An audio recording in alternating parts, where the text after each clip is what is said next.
मराठी सक्तीचा कायदा करावं लागणं हे दुर्दैवी असं संजय राऊत यांनी म्हटले। सरकारला आव्हान म्हणजे महाराष्ट्राला हे आव्हान आहे। महाराष्ट्र दिनी मराठी सक्तीचा हा कायदा करा असं राऊत यांनी म्हटलंय।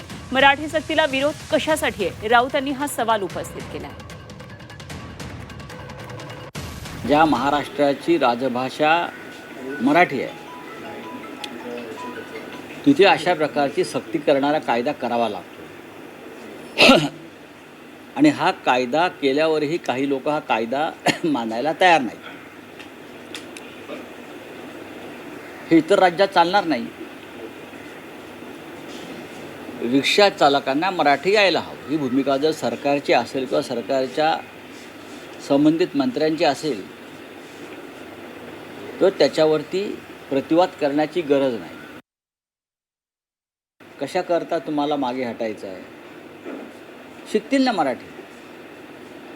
तुम्ही कायदा करा, नियम बनवा, 1 मे पासून सुरुवात करा आणि नियम बनवल्यावर त्यांना 6 महिन्याची मुदत द्या।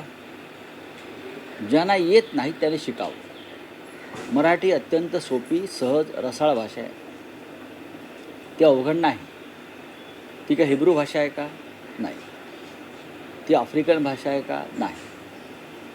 आमची रोमन लिपी वगैरे सगळं सारखंच आहे, शब्द सारखे आहेत। मग तुम्ही शिकणार नाही म्हणजे काय?